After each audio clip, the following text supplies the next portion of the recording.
La séance est ouverte. Nous avons le plaisir, pour cette deuxième audition de notre troisième journée de commission d'enquête parlementaire, de recevoir M. Didier Migaud, président de la commission nationale... non, il ne faut pas trop lire le papier. Président, pardon, de la Haute Autorité pour la transparence de la vie politique, ancien président de la Cour des comptes. Vous avez exercé aussi beaucoup de responsabilités à divers échelons de la République. Nous vous remercions, Monsieur Migaud, Monsieur le Président, pour votre venue, pour les réponses, l'analyse que vous allez faire, la vision que vous allez partager, votre expérience et les questions auxquelles vous allez répondre des commissaires. Depuis 3 semaines, notre commission d'enquête s'est d'abord penchée sur la définition du périmètre de la commission, sur la définition des termes, grâce à l'aide d'experts, de personnalités du monde académique.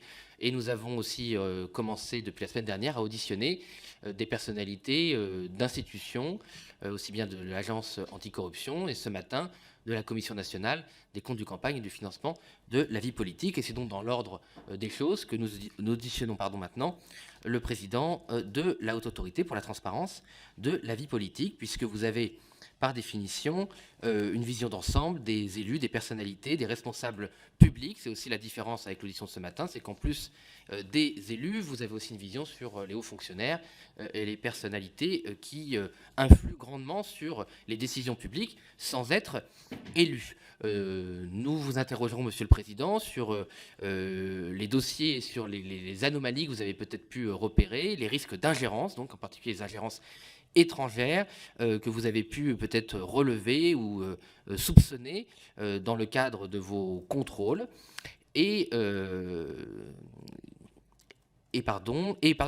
d'étudier aussi le cadre juridique et de savoir si les moyens qui sont à votre disposition, moyens qui ont beaucoup évolué sous la dernière décennie, sont aujourd'hui à même de lutter contre les risques d'ingérence, les identifier s'ils existent, et ensuite de lutter contre si leur existence est confirmée, et de voir si, dans le cadre de nos travaux parlementaires, les conclusions de cette mission pourraient être amenées à renforcer ces pouvoirs et ces moyens. Cette audition est ouverte à la presse, elle est retransmise en direct par vidéo sur le site de l'Assemblée nationale. Je vous propose, Monsieur le Président, que vous commenciez par une intervention liminaire d'une quinzaine de minutes, puis vous aurez les questions de votre serviteur et Madame la rapporteure, puis des différents commissaires présents. La spécificité de la commission d'enquête est que, en vertu de l'article 6 de l'ordonnance du 17 novembre 1958, relative au fonctionnement des assemblées parlementaires, elle impose que les personnes auditionnées prêtent serment de dire la vérité, toute la vérité, rien que la vérité. Aussi, Monsieur le Président, je vous invite à lever la main droite et à dire « Je le jure ». Je vous remercie et vous avez la parole pour une quinzaine de minutes.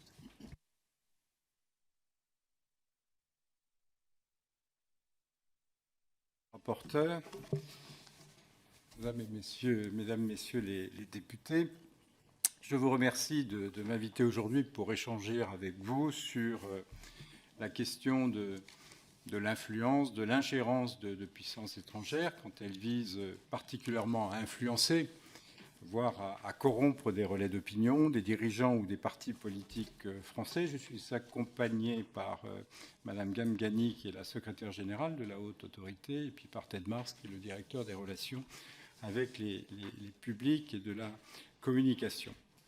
Les sujets qui nous réunissent aujourd'hui revêtent des enjeux démocratiques de transparence auxquels je suis sensible en tant que citoyen, mais bien sûr, surtout en tant que président d'un acteur majeur de la préservation de l'indépendance des responsables publics par rapport aux intérêts privés. En effet, la Haute Autorité est là notamment pour garantir que les décideurs publics prennent les décisions dont ils ont la charge conformément à l'intérêt général. Elle les protège autant qu'elle les contrôle. Et la Haute Autorité met par ailleurs à disposition du public des outils issus de ces missions qui peuvent contribuer à mettre en lumière l'influence étrangère. Je pense notamment au répertoire des représentants d'intérêt. Cette transparence de l'information est nécessaire. Beaucoup de textes ont été votés ces dernières années pour aller dans ce sens. Des évolutions peuvent encore mériter d'être apportées, afin d'aller vers un dispositif qui soit encore plus utile aux décideurs et aux citoyens. Et je suis bien sûr à la disposition de la Commission pour les évoquer. En préambule, permettez-moi tout d'abord de rappeler que l'action de la Haute Autorité pour la transparence de la vie publique, tant en matière de contrôle que de conseil et d'accompagnement, est centrée sur le responsable public lui-même, qu'il soit membre du gouvernement, élu de la République, fonctionnaire ou agent public. Et comme vous le savez, il n'est donc pas question, à proprement parler, de parti politique. Sur la question proprement dite de l'influence, la mission de la Haute Autorité est de s'assurer qu'elle ne place pas le responsable public en situation de conflit d'intérêts et que la probité de ce dernier ne puisse pas être remise en question. La prise de décision publique devant se faire dans l'intérêt général et non en servant des intérêts personnels ou extérieurs. Et l'enjeu est aussi de veiller à ce que la neutralité de la fonction publique ne puisse pas être contestée. Alors tout ceci suppose des règles de contrôle en premier lieu, qui instaurent également des mécanismes de précaution et de prévention et permettent in fine de protéger les responsables publics dans l'exercice de leurs fonctions, mais aussi des règles éthiques et déontologiques qui encadrent les relations entre le responsable public et la personne qui cherche à l'influencer, et enfin des règles de transparence. Pour le responsable public lui-même, ce dernier doit savoir qui lui parle, autrement dit au service de quels intérêts il le fait, mais également pour les citoyens qui sont en droit de savoir qui cherche à influencer la prise de décision publique et dans quel but. Relativement à ces règles, que je propose de présenter successivement dans ce propos liminaire, j'identifie plusieurs sujets susceptibles de vous intéresser tout particulièrement et de nourrir votre réflexion. En matière de contrôle, tout d'abord, la Haute Autorité a pour mission de donner une assurance raisonnable de la probité et de l'exemplarité des responsables publics. Elle dispose pour cela de plusieurs outils. Les déclarations de situation patrimoniale de près de 18 000 élus et responsables publics en début et fin de mandat ou de fonction, dont le contrôle vise notamment à prévenir tout enrichissement illicite, après avoir pu contrôler l'exactitude, la sincérité et l'exhaustivité de ces déclarations. Les déclarations d'intérêt d'environ 16 000 responsables publics déposées dans les 2 mois après le début de leur fonction ou de leur mandat et dont le contrôle vise à prévenir un potentiel conflit d'intérêts. Telle qu'elle est définie dans la loi française, cette notion doit s'entendre comme toute situation d'interférence entre un intérêt public et des intérêts publics ou privés qui est de nature à influencer ou à paraître influencer l'exercice indépendant, impartial et objectif d'une fonction. Le législateur français, d'ailleurs, a fait le choix d'une définition large du conflit d'intérêts. Nous sommes pratiquement le seul pays à avoir un conflit d'intérêts public-public. C'est un conflit d'intérêts qui n'existe pas dans les autres pays. Lorsque, dans le cadre de ces contrôles, la Haute Autorité identifie un tel risque, elle demande aux responsables publics concernés de prendre des mesures de précaution, comme un déport, par exemple, voire d'abandonner l'intérêt lorsque le risque est trop fort. Or, la Haute Autorité ne limite pas sa mission de prévention des conflits d'intérêts à son activité de contrôle des déclarations d'intérêts transmises par les responsables publics. En parallèle, elle a pris l'initiative de conseiller, d'accompagner les responsables publics au quotidien pour diffuser ou contribuer à diffuser une véritable culture de l'intégrité dans la sphère publique. J'ajoute que l'ensemble des responsables publics entrant dans le champ de contrôle de la Haute Autorité peuvent la saisir sur toute question déontologique au titre de l'article 20 de la loi du 11 octobre 2013 relative à la transparence de la vie publique. Cela peut être le cas lorsque, par exemple, un chef d'exécutif local souhaite mettre en place une charte déontologique ou s'il s'interroge sur l'engagement d'un élu de sa collectivité dans une association financée par un tiers. Autre mécanisme de contrôle qu'il me semble opportun de rappeler aujourd'hui, depuis 2020, la Haute Autorité a repris une partie des missions qu'exerçait la Commission de déontologie de la fonction publique. Elle intervient ainsi directement dans le contrôle des mobilités entre les secteurs publics et privés pour environ 15 à 20 000 agents publics qui occupent les fonctions les plus stratégiques et sensibles.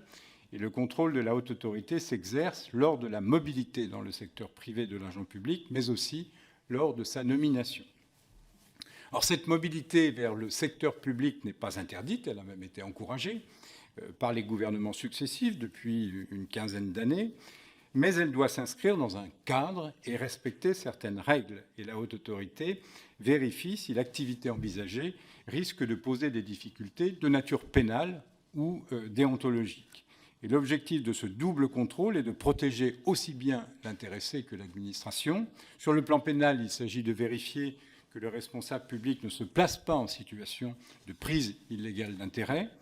Sur le plan déontologique, l'objectif est de s'assurer que les nouvelles activités exercées par l'intéressé ne risquent pas de mettre en cause le fonctionnement indépendant et impartial de l'administration.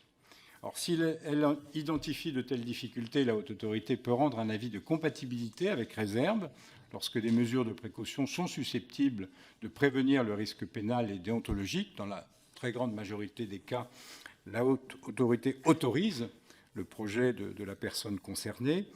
Dans 2/3 des cas, cependant, l'avis favorable s'accompagne de réserve. Dans certains cas, plus rarement, un petit peu moins de 10%, aucune réserve ne permet d'écarter ces risques et la haute autorité rend alors un avis d'incompatibilité. Il s'agit de situations où le collège a identifié un risque de prise illégale d'intérêt ou déontologique trop fort. Ce contrôle existe quelle que soit la nationalité de l'entreprise qui accueillerait l'agent ou le responsable public.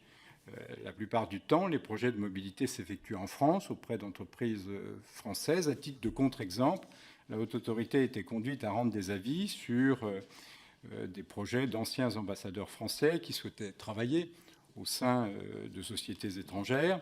Ainsi, pour prévenir les risques d'ordre déontologique, la haute autorité a pu encadrer les futures relations professionnelles des intéressés en leur interdisant d'exercer une activité de représentation d'intérêt pour le compte de leur nouvel employeur auprès du Quai d'Orsay, ainsi que de l'ambassade de France auprès des pays où ils avaient été auparavant ambassadeurs ou même des autorités de ces pays. Ces réserves visent alors à préserver le fonctionnement normal, l'indépendance et la neutralité des anciens services.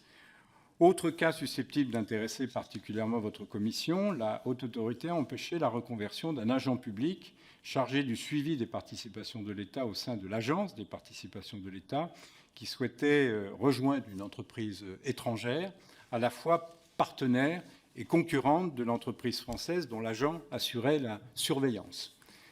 La haute autorité a émis un avis d'incompatibilité au regard à la fois du risque de prise illégale d'intérêt, susceptible d'être caractérisé dans la mesure où l'agent public avait formulé quelques analyses sur un projet de coopération avec l'entreprise étrangère, mais aussi pour des raisons déontologiques liées au caractère stratégique du secteur et à la nécessité de protéger l'indépendance de l'État français à partir du moment où cette personne avait été destinataire d'un certain nombre d'informations tout à fait confidentielles. D'ailleurs, c'est pour ça qu'il était recruté par l'entreprise concurrente.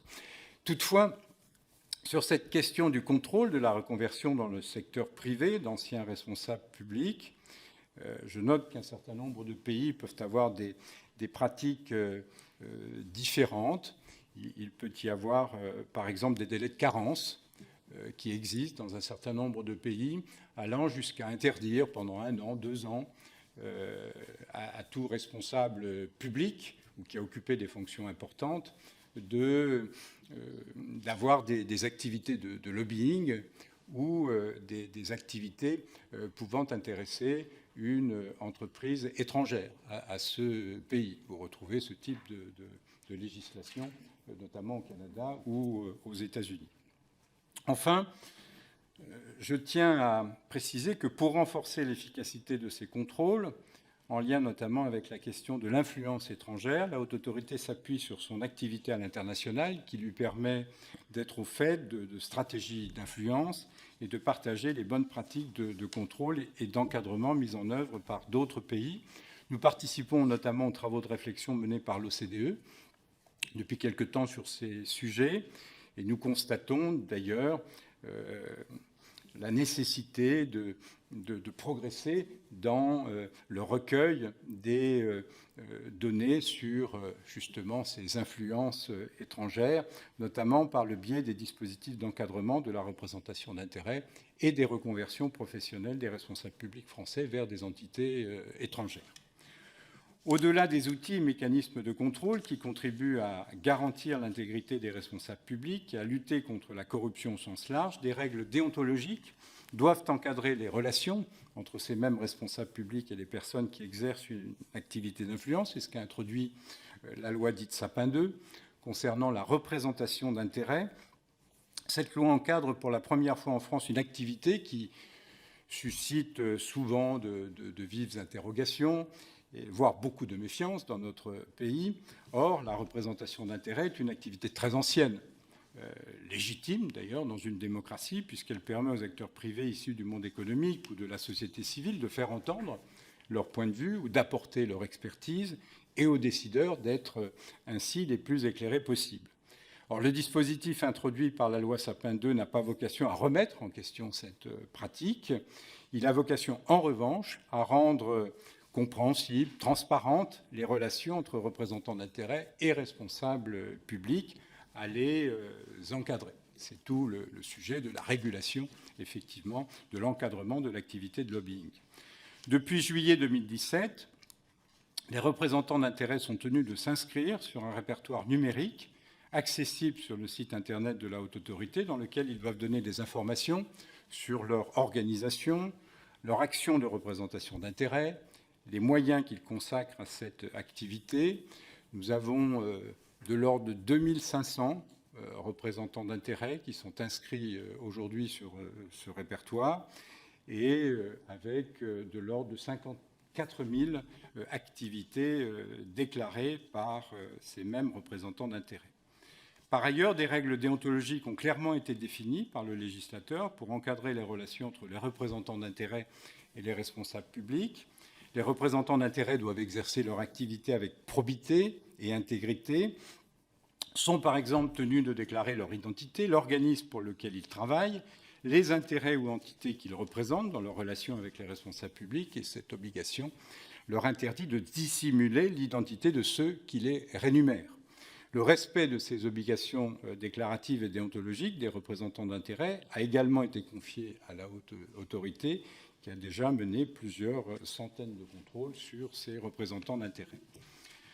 Bien que ces obligations pèsent sur les représentants d'intérêts eux-mêmes, la Haute Autorité fait connaître aussi aux responsables publics qui entrent dans le champ de la loi Sapin II, à savoir les ministres, les membres de leur cabinet, les parlementaires, leurs collaborateurs, les directeurs d'administration centrale, un certain nombre d'élus locaux, l'existence justement des dispositifs qui sont destinés à prévenir les tentatives de manipulation et les risques déontologiques. Et dans ce cadre, nous les encourageons à consulter le répertoire accessible sur le site de la Haute Autorité. Si le responsable public constate que la personne qui le sollicite n'est pas inscrite sur le répertoire et qu'il se demande s'il s'agit d'un représentant d'intérêt, il peut contacter la Haute Autorité qui le renseignera, informer les représentants d'intérêt qui les sollicitent que les actions qu'ils entreprennent à leur égard doivent être déclarées sur le répertoire, ou encore faire preuve de vigilance lors des échanges avec le représentant d'intérêt, car certaines de leurs pratiques sont soumises au respect des règles déontologiques mentionnées précédemment et voulues par le législateur. Alors, une circulaire du Premier ministre portant sur le renforcement de la transparence des actions d'influence étrangère conduite auprès des agents publics de l'État a été d'ailleurs publiée en octobre 2021. Son objet est d'inciter fortement les responsables et agents publics à vérifier sur le registre des représentants d'intérêts l'identité des interlocuteurs qui les sollicitent directement. Enfin, et c'est le dernier point que je souhaiterais développer, des règles de transparence s'imposent quand il s'agit d'influence. La Haute Autorité y participe grandement, puisque si son activité de contrôle lui permet de détenir potentiellement un certain nombre d'informations, elle rend publique une bonne partie de ces données. Il y a donc l'information dont la Haute Autorité dispose, mais également et surtout l'information que la Haute Autorité met à disposition Et je pense bien sûr aux déclarations des responsables publics qui sont mises en ligne sur le site Internet, qui permettent aux lanceurs d'alerte, aux médias, aux citoyens de s'assurer par eux-mêmes de la probité et de l'intégrité des responsables publics concernés. Dans un seul cas, la haute autorité publie des déclarations qu'elle ne peut pas contrôler, ce sont celles des candidats à l'élection présidentielle. Nous publions leurs déclarations sans que celles-ci aient pu faire l'objet d'un contrôle. Je pense par ailleurs au répertoire des représentants d'intérêt qui, s'il demeure perfectible à bien des égards, permet déjà d'accéder à un certain nombre de données. Alors, si les États étrangers n'entrent pas en tant que tels dans le champ du répertoire, puisque seules les entités remplissant les critères définis par l'article 18.2 de la loi du 11 octobre 2013 sont soumis à des obligations d'inscription et de déclaration de leurs activités de lobbying et des moyens afférents, les entreprises privées ou publiques, les associations et fondations et les cabinets de conseil qui représentent leurs intérêts sont susceptibles d'être qualifiés de représentants d'intérêts. Alors que ce soit les données contenues dans les déclarations des responsables publics ou celles accessibles depuis le répertoire, toutes peuvent être particulièrement instructives en elles-mêmes ou par le croisement avec d'autres jeux de données sur les sociétés, par exemple. Elles sont à disposition des chercheurs ou des citoyens dans ce but, celui de la réutilisation de ces données et bien sûr de l'analyse. Alors des pistes d'amélioration existent pour aller plus loin encore dans la mise à disposition de données utiles. Des évolutions pourraient effectivement être apportées au dispositif d'encadrement du lobbying afin de renforcer la transparence des activités d'influence des États étrangers. Le registre européen prévoit ainsi que l'origine des financements soit mentionnée. Dans cet esprit, il pourrait être demandé aux cabinets de conseil d'indiquer les États tiers qu'ils ont comme clients. Et nous envisageons d'ailleurs de ce point de vue de faire évoluer en ce sens nos lignes directrices relatives au répertoire des représentants d'intérêt pour que cette information figure aussi sur les renseignements qui nous sont fournis. J'ajoute, même si cela ne concerne pas directement, encore que, les travaux de votre commission, que la Haute Autorité a publié en octobre 2021 un rapport sur l'encadrement de la représentation d'intérêt, dans lequel elle proposait de nombreuses pistes d'amélioration du dispositif, qui est clairement imparfait. On peut considérer que la bouteille est à moitié vide ou à moitié pleine. À partir du moment où il y a des critères d'identification des représentants d'intérêt qui sont parfois d'une grande absurdité et d'une grande injustice. Seules les actions de lobbying, par exemple, menées à l'initiative des représentants d'intérêt sont, par exemple, recensées, ce qui fait que les grosses entités ont en fait assez peu d'actions à déclarer, puisque rarement elles sont à l'initiative des contacts. Ce sont les pouvoirs publics qui prennent contact avec elles. Et on a ce paradoxe où les petites entités déclarent davantage d'actions que les grandes entités. Bon, ce qui est un paradoxe avec ce critère de l'initiative qui n'est pas dans la loi, mais qui malheureusement se retrouve dans un décret réglementaire qui est postérieur à la loi. Il y a également le critère de 10 actions par personne physique au sein de l'entité, qui permet de contourner en grande partie l'esprit même de la loi, puisqu'il suffit que plusieurs personnes plafonnent à 9 actions leur activité pour que systématiquement elle soit sous le radar et n'ait pas d'action à déclarer. Donc le cadre législatif et réglementaire actuel est sûrement trop complexe. Il mériterait d'être revu. Il y a également quelques trous par rapport à un certain nombre d'entités.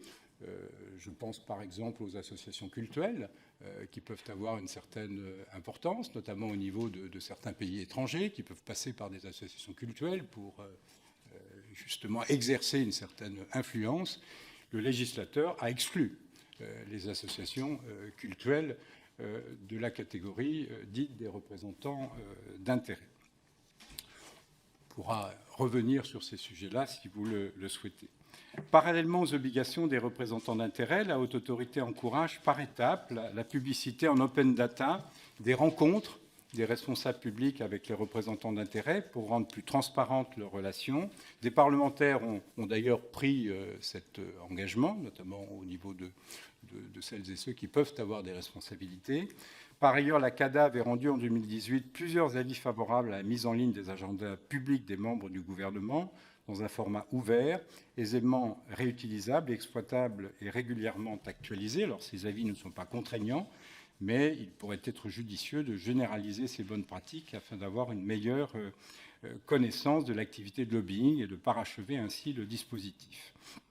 Alors, la Haute Autorité est attachée au respect de la vie privée, bien évidemment, des responsables publics. Et il ne s'agit pas de rendre intégralement publics les agendas, mais simplement les rencontres qu'ils ont avec les représentants d'intérêt qui sont inscrits sur le répertoire des représentants d'intérêt.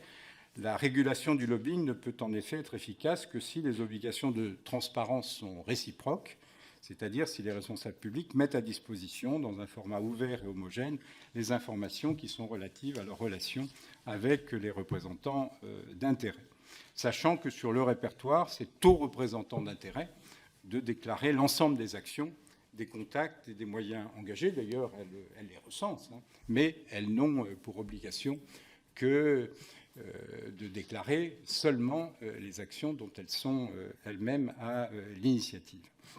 Alors, cette transparence est d'autant plus utile lorsqu'il s'agit de prévenir les actions susceptibles d'influencer, voire de corrompre un responsable public. Il faut souligner à ce propos qu'un élu ou un agent public n'est pas seul. Des dispositifs de protection, d'alerte existent au sein des administrations ou des collectivités en cas de suspicion et d'ingérence de la part d'agents étrangers. En cas de doute, il peut par exemple se tourner vers son référent déontologue ou sa direction juridique. S'agissant des personnes qui sont soumises à un contrôle préalable par rapport à des projets de reconversion professionnelle, il y a aussi un certain nombre de trous dans le dispositif que j'avais pu présenter notamment devant votre commission des lois. Et là aussi, il peut y avoir quelques compléments à apporter par rapport au dispositif existant. Voilà, Monsieur le Président, Madame la rapporteure, Mesdames et Messieurs les députés, en quelques mots, quelques éléments que je souhaitais évoquer en préambule devant vous, en espérant ne pas avoir été trop long. Je vous remercie de votre attention, puis je suis bien sûr à votre disposition pour répondre aux questions que vous souhaiteriez me poser. Merci, Monsieur le Président, pour cet exposé très complet qui va susciter, je pense, beaucoup de questions et permettre d'avancer dans nos travaux. Ma première question est assez simple, c'est que depuis votre prise de fonction, est-ce que vous avez été alerté à titre personnel ou par vos équipes par des risques d'ingérence, que le problème de l'ingérence étrangère, la volonté de puissance, d'entité, de personnalité, de relais d'influence ou d'opinion sur les personnalités publiques que vous avez à contrôler? Est-ce que c'est un problème qui occupe beaucoup de votre énergie, ou est-ce que vous n'avez pas spécialement été alerté par ce risque, ou plutôt par cette réalité? Non. Honnêtement, on ne nous a pas signalé de situation susceptible de poser problème. Alors, on a des catégories d'élus qui ne sont pas dans notre champ. C'est-à-dire, je prends les parlementaires, par exemple. Pour les parlementaires, nous contrôlons l'exhaustivité, l'exactitude et la sincérité des déclarations d'intérêt. Ensuite, sur, je dirais, l'application et sur la vie de tous les jours, le contrôle, il relève du bureau des assemblées. Et s'il y a des signalements, c'est au bureau des assemblées, je dirais, de les traiter. Il peut y avoir parfois quelques signalements, notamment à partir d'associations qui sont considérées comme étant proches de certains États et dans lesquelles un certain nombre d'élus peuvent avoir des responsabilités. Vous avez effectivement ce type de situation qui peut être posée. Vous avez aussi la question des jumelages qui peuvent être organisés par les collectivités territoriales et qui peuvent parfois faire l'objet de la part d'un certain nombre d'États de tentatives d'influencer, bien sûr, ces responsables publics. Donc on voit bien que c'est un sujet qui est devenu beaucoup plus prégnant ces dernières années. D'ailleurs, ça explique la circulaire dont je vous ai fait état tout à l'heure. Ça explique aussi la création de l'Agence nationale de lutte contre les manipulations d'informations en provenance de l'étranger, visant à déstabiliser l'État, la mise en place de la Viginum par le gouvernement. Bon, on voit aussi la mise en place de votre commission, d'une commission qui existe au niveau du Parlement européen sur ces sujets d'influence étrangère. L'OCDE y travaille, nous-mêmes, nous essayons d'y travailler. Et je dirais que pour le moment, bon, ça reste encore en l'état qui mérite, je dirais, d'être travaillé pour pouvoir proposer les mesures de prévention par rapport à ce type de comportement. Alors nous, on a plusieurs outils qui peuvent nous permettre d'appréhender un peu ce type de sujet. C'est la déclaration d'intérêt, puisque l'élu ou le haut responsable public, le haut fonctionnaire, est obligé de faire apparaître sur sa déclaration d'intérêt les associations dans lesquelles il exerce des responsabilités et les domaines dans lesquels il peut se retrouver en situation de conflit d'intérêts. Donc voilà, ça doit figurer sur sa déclaration d'intérêt. C'est un outil là, qui est très utile pour justement faire un certain nombre de contrôles et d'apprécier ces conflits d'intérêts possibles. Et puis, il y a effectivement ce registre des représentants d'intérêts avec toutes les imperfections du dispositif actuel. Nous attirons d'ailleurs l'attention des pouvoirs publics depuis plusieurs années sur les insuffisances de ce répertoire. Je crois d'ailleurs qu'au niveau du Parlement, vous en êtes convaincus, puisque la commission des lois de l'Assemblée nationale a formulé plusieurs propositions pour renforcer le dispositif. Au niveau du Sénat, la commission de déontologie a elle-même présenté un rapport et formulé un certain nombre de propositions. Pour le moment, ça ne bouge pas.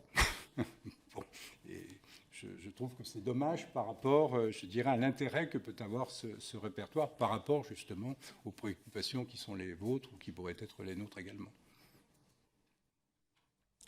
Justement, dans les déclarations d'intérêt, pour revenir par exemple sur les parlementaires, pour donner l'exemple que vous avez cité, est-ce que sous ce mandat, enfin sous les nouveaux mandats, sous cette nouvelle mandature ou sous la mandature précédente, votre autorité a eu à connaître de déclarations qui posaient problème, et donc de parlementaires qui ont pu poser problème, ou d'autres élus, dirigeants d'exécutifs locaux, donc dont les activités passées pouvaient évoquer un soupçon d'intérêt, enfin de défense des intérêts étrangers ou de lien avec des intérêts étrangers, et a fortiori d'étrangers hostiles. Est-ce qu'il y a eu des liens avec des associations qui étaient exposées au risque que vous avez mentionné, le risque d'associations cultuelles en lien avec des États étrangers ou d'associations culturelles en lien avec des États étrangers et en particulier des États hostiles?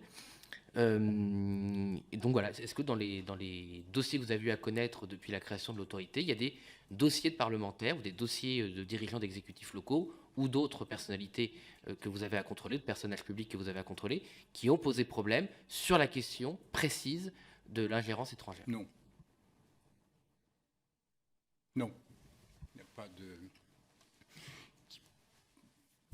pas de sujet qui puisse être qualifié d'ingérence en tant que tel. Bon, donc ça se fait de façon plus sournoise bon, de la part des États étrangers. Bon, on a d'ailleurs quelques exemples aujourd'hui dans l'actualité. Mais bon, ça ne se fait pas toujours de façon transparente. C'est justement là l'intérêt de mettre en place un certain nombre de dispositifs qui peuvent effectivement... quand vous avez notamment des rémunérations liquides, c'est extrêmement difficile. Alors, quand vous avez des voyages organisés qui sont payés par l'État étranger ou par une association proche d'un État, c'est plus facilement identifiable à partir du moment où l'élu, effectivement, déclare bien ce type d'activité ou ces déplacements. Et on peut constater parfois des omissions par rapport à ce type de déclaration. Voilà, mais on voit tous les progrès qui ont été réalisés. Hein. Je crois qu'il faut... peut-être que les citoyens sont pas totalement conscients de tout ce qui a pu être mis en place toutes ces dernières années pour justement prévenir les atteintes à la probité. Quand on regarde effectivement les enquêtes d'opinion sur la perception par les citoyens de la probité, de l'honnêteté des responsables publics, on est catastrophé par cette méfiance qui existe au niveau des citoyens, alors même que, au niveau des contrôles que nous pouvons effectuer, on constate que l'immense majorité, quand même, des élus et des responsables publics exercent leur activité de façon honnête et transparente. Donc voilà, il faut pouvoir effectivement expliquer que un certain nombre d'entités ont été mises en place, qu'aujourd'hui ces comportements déviants sont beaucoup mieux identifiés qu'ils ne pouvaient l'être hier, et que dans l'ensemble, ils sont beaucoup plus sévèrement sanctionnés qu'ils ne pouvaient l'être hier aussi. Donc voilà, et s'il y a un certain nombre justement de dossiers qui sont traités, c'est peut-être parce que justement il y a tout un travail d'identification de ces mauvais comportements qui existent aujourd'hui beaucoup plus qu'hier, quoi. Donc voilà, donc c'est... Alors, il y a encore un certain nombre de dispositifs à compléter, hein, je le pense. Nous-mêmes, on a fait quelques propositions, et puis sous la dernière législature, il y avait un certain nombre de propositions qui avaient été formulées aussi, reprises à travers des propositions de loi ou des missions d'information de la commission des lois. Bon, vous aurez peut-être la possibilité de vous en saisir. Merci, Monsieur le Président. Toujours dans ce domaine, sur les dossiers que vous avez eu à traiter, j'imagine que vos services font aussi attention aux polémiques qu'il peut y avoir dans la presse, aux alertes, au lancement d'alertes qu'il peut y avoir dans la presse sur certaines personnalités. Dans ce cas-là, est-ce que vous faites vous-même, vous vérifiez les déclarations d'intérêt, de patrimoine, d'activité de ces personnalités mises en cause dans la presse ou par leurs adversaires politiques? Et si vous voyez une incohérence entre ce qui a été déclaré, ou un soupçon d'incohérence, ou un soupçon de manquement, est-ce que vous revenez vers ces personnalités, et est-ce que vous avez des exemples, ou peut-être une alerte dans la presse, ou une alerte dans une élection, une accusation d'un homme politique envers une autre, vous a conduit à rouvrir un dossier, à demander des précisions, et les cas échéants, si les précisions que vous avez demandées vous ont confirmé l'accusation, ou au contraire l'ont infirmée? Oui, nous pouvons avoir des signalements à la fois de citoyens, voire de médias. Hein. Et puis nous avons aussi une lecture attentive de toutes les publications. Et cela peut nous conduire à reprendre des dossiers. J'en ai quelques-uns en tête. Je ne peux pas en faire état publiquement parce qu'il y a le secret de l'instruction. Et puis nous sommes dans une audition qui est publique, donc je ne peux pas en faire état. Mais oui, nous vérifions toujours, je dirais, la pertinence de ce qui peut nous être signalé et de la réalité de ce qui peut nous être signalé. Bon, il peut nous arriver, à partir de la réouverture d'un certain nombre de dossiers, de transmettre au parquet telle ou telle situation, pour que, compte tenu des moyens d'investigation supplémentaires que peut avoir la justice, elle puisse justement instruire de façon beaucoup plus approfondie ce que nous-mêmes, nous n'avons pas été en mesure de faire et que nous n'avons pas les moyens de faire. à travers d'ailleurs aussi les informations que nous détenons et que nous rendons publiques, d'autres services de l'État peuvent identifier un certain nombre de sujets. Nous avons des relations avec Tracfin ou avec un certain nombre d'autres organismes de l'État, SGDSN aussi, bon, bien évidemment, surtout sur ces sujets-là d'influence étrangère, nous sommes en relation. Merci. Dans votre réponse précédente, vous avez évoqué, et je pense à juste titre, le décalage, enfin en tout cas la différence d'appréciation qu'il peut y avoir entre l'opinion publique, qui dans les différents sondages semble très suspicieuse, très dure avec son personnel public, avec son personnel politique, avec une certaine vision de certains postes de hauts fonctionnaires, et ce que vous-même vous constatez, c'est-à-dire finalement une situation de conflit d'intérêts relativement rare, et plutôt un personnel politique, si j'ai bien compris votre intervention, vous la corrigerez si ce n'est pas le message que vous avez voulu faire passer, un personnel politique et un personnel public qui est plutôt propre et intègre. Et donc le but de cette commission, et vous avez raison, c'est pas de tout donner des noms ou d'être en contradiction avec la séparation des pouvoirs, mais c'est aussi de mesurer l'ampleur d'un phénomène pour savoir que si la représentation nationale doit être inquiète ou pas. Et donc dans les dossiers que vous avez évoqués, c'est-à-dire les dossiers après signalement que vous avez rouverts et qui ont pu être transmis au parquet, est-ce que c'est beaucoup de dossiers, est-ce que c'est quelques dossiers, et est-ce que ces dossiers concernent des personnalités politiques ou des personnages publics qui ont une influence déterminante sur le débat public? Il y a une prise de conscience aujourd'hui sur l'ensemble de ces sujets qui est plus forte qu'hier. Sur la population des élus locaux, les déclarations d'intérêt qui nous sont présentées nécessitent, dans beaucoup de cas quand même, dans pratiquement les 2/3 de cas, la nécessité pour nous de proposer quelques mesures de prévention pour éviter justement des possibles conflits d'intérêts se transformant en prise illégale d'intérêt. Parce que tout conflit d'intérêt ne débouche pas obligatoirement, bien évidemment, sur une prise illégale d'intérêt, et c'est tout l'intérêt du travail de prévention que l'on peut faire. Bon. Par exemple, les propositions de déport que l'on peut faire. Et c'est pour cela que je disais que l'outil de la déclaration d'intérêt est un outil extrêmement précieux pour justement apprécier les conflits d'intérêts possibles et mettre en garde l'élu ou le responsable public sur justement les mesures de précaution qu'il doit prendre, à la fois s'agissant de ses propres intérêts, des intérêts de son conjoint ou de sa conjointe, puisque dans la déclaration d'intérêt doivent apparaître les intérêts aussi du conjoint, et puis la déclaration d'intérêt doit être l'occasion aussi pour le responsable public de s'interroger sur tous les conflits d'intérêts possibles, compte tenu des fonctions qui sont les siennes. Parce que vous avez une jurisprudence de la Cour de cassation qui ne s'arrête pas au conjoint, qui peut considérer que vous êtes en prise illégale d'intérêt parce que, justement, vous avez des relations particulièrement amicales avec quelqu'un et que vous avez pu prendre une décision le concernant qui peut être considérée, justement, comme étant une prise illégale d'intérêt. Donc voilà, donc c'est...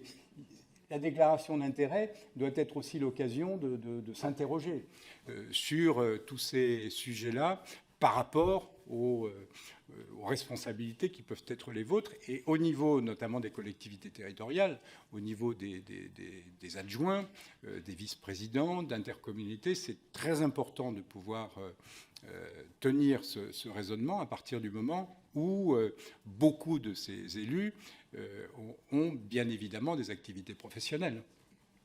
Bon, à partir du moment où ils ne sont pas à temps plein sur des activités d'adjoint ou de vice-président d'intercommunalité. Donc voilà, c'est là où il faut être très, très prudent. Je constate d'ailleurs que nous avons un très bon écho des courriers que nous adressons. Les élus se montrent très réactifs par rapport à ces sujets-là. Bon, de la même façon que sur les ministres, vous savez qu'ils ont 2 mois pour présenter leur déclaration d'intérêt et leur déclaration de patrimoine.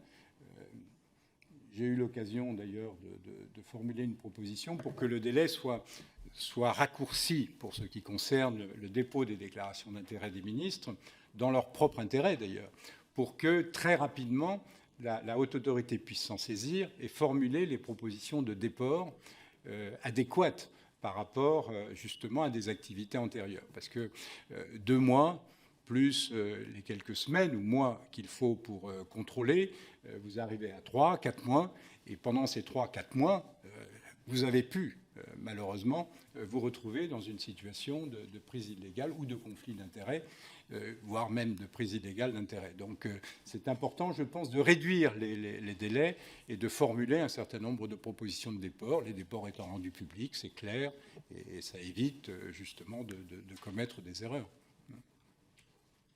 Merci, Monsieur le Président. Est-ce que je réitère une partie de ma question précédente à laquelle je crois que vous n'avez pas répondu. Est-ce que vous estimez dans les dossiers que vous avez eu à rouvert suite à des signalements de la presse ou d'opposants politiques, est-ce que dans ces dossiers, sans en révéler les noms ni la nature, dans le respect de séparation des pouvoirs, mais pour mesurer l'ampleur du phénomène, est-ce qu'il y a des personnalités politiques ou des décideurs publics qu'on peut considérer de premier plan ?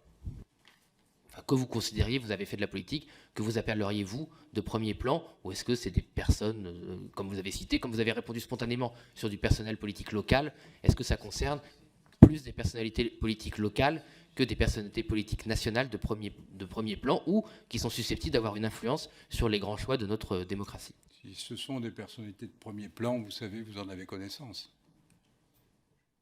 Donc, moi, je n'ai connaissance que ce que je lis dans la presse. Oui, mais bon, généralement, à partir du moment où vous avez une saisine du parquet par la haute autorité,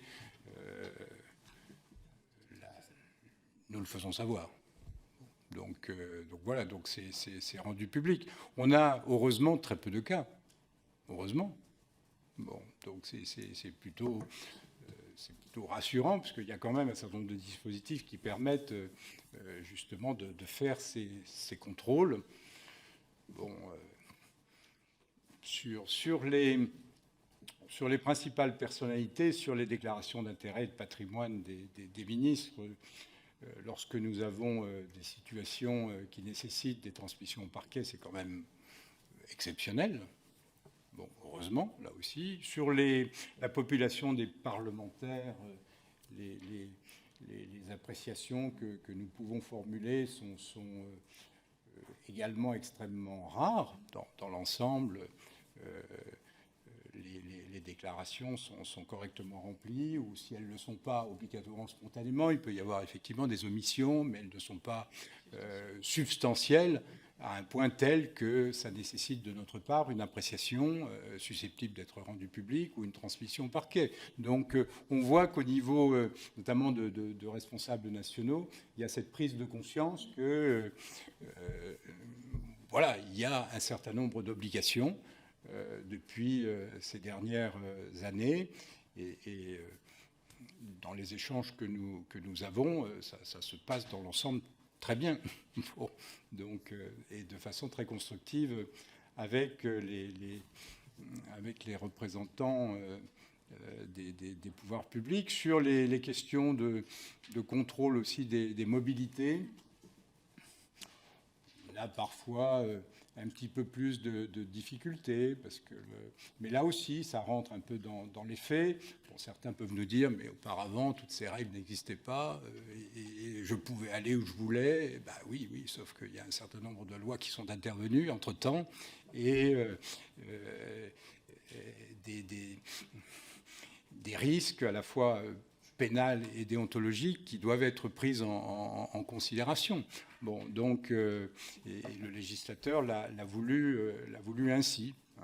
Alors, de temps en temps, on entend cette petite musique, oh là là, la haute autorité prend un certain nombre de décisions, et les reconversions ou les mobilités professionnelles deviennent impossibles, ce qui pose un problème d'attractivité de la fonction politique, voire même de la fonction de ministre. Il faut quand même remettre la mairie au centre du village. Bon, donc les décisions d'incompatibilité sont en proportion très modeste par rapport aux décisions de compatibilité que nous rendons. Et si nous rendons une décision d'incompatibilité, c'est justifié. C'est parce qu'il y avait un vrai risque pénal de prise illégale d'intérêt. Et en décidant d'une incompatibilité, nous protégeons aussi la personne concernée, qui pourrait se retrouver avec un procès et une condamnation possible. Et puis, s'il y a un risque déontologique, un petit peu comme celui que j'évoquais tout à l'heure, avec cet agent de l'Agence des participations de l'État qui va effectivement rejoindre une entreprise, ce qui est susceptible de poser des problèmes par rapport à l'indépendance de l'administration, de la souveraineté de notre pays, bah oui, c'est normal que là, on puisse décider d'une décision d'incompatibilité. Et à chaque fois, elles sont justifiées. Et je rappelle que toutes les décisions que nous prenons, tous les avis que nous exprimons sont susceptibles de recours. Jusqu'à maintenant, le Conseil d'État nous a toujours suivis sur les décisions que nous avons prises. Merci, Monsieur le Président. Dernière question avant de laisser la parole à Madame la rapporteure. La notion de déport. Est-ce que vous considérez que cette notion de déport est vraiment opérationnelle pour protéger l'intérêt public de décision ?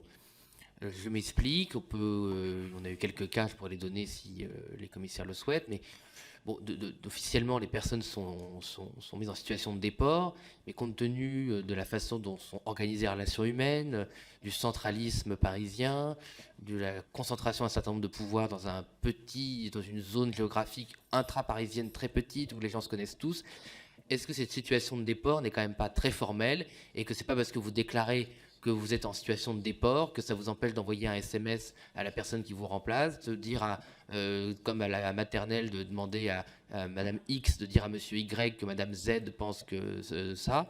Voilà. Est-ce que finalement cette situation de déport, qui sur le papier, je comprends votre exposé et je l'entends, mais est-ce que avec l'expérience que vous avez quand même du pouvoir en France, est-ce que c'est quand même pas une situation pour le moins insatisfaisante, enfin une solution, pardon, insatisfaisante pour vraiment préserver l'intérêt public et dire, bah, écoutez, vous avez le droit de travailler sur 95% des dossiers, mais les 5 dossiers-là, ça va être quelqu'un d'autre que par ailleurs vous connaissez sur d'autres dossiers. Et moi, ça me semble très insatisfaisant. Non, je ne partage pas votre point de vue. Je pense que le déport est quelque chose d'essentiel et peut éviter justement à la fois des conflits d'intérêts et l'apparence de conflits d'intérêts ou l'apparence justement pouvant remettre en cause le bon fonctionnement de l'administration ou la neutralité de l'administration. En tout cas, le législateur l'a souhaité, puisque à travers la définition qu'il donne du conflit d'intérêts, les choses sont suffisamment précises. Il parle également d'apparence, et donc on doit prendre cela en considération.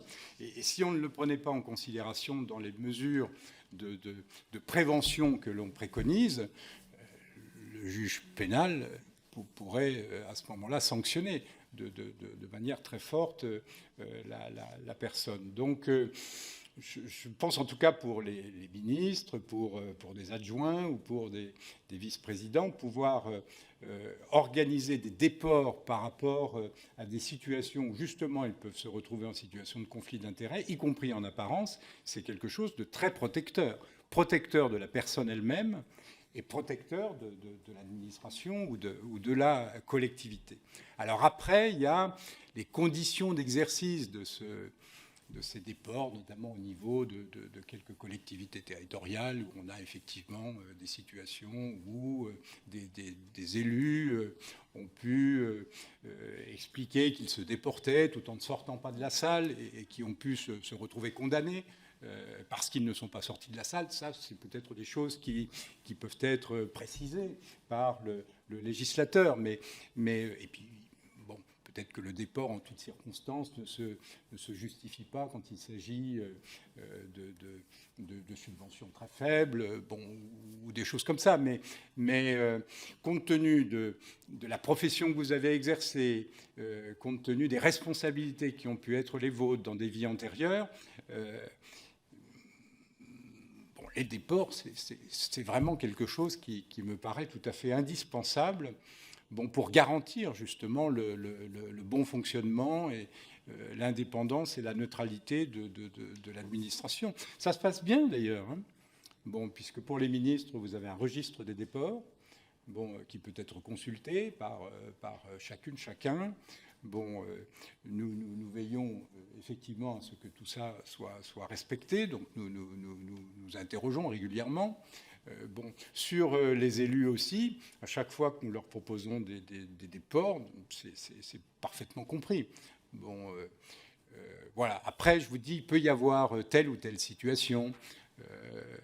Bon, où vous avez parfois des poursuites qui ont été engagées sur des situations de prise illégale d'intérêt qui peuvent être considérées comme excessives, bon, par tel ou tel. Mais voilà, en l'état de notre droit, c'est comme ça. Bon, alors peut-être que le législateur doit préciser tel ou tel point de tel article du Code pénal, et puis doit préciser aussi les conditions d'exercice de ces déports, mais je pense que le déport a un vrai intérêt quand même, vrai intérêt, c'est très important. Merci, Madame la rapporteure.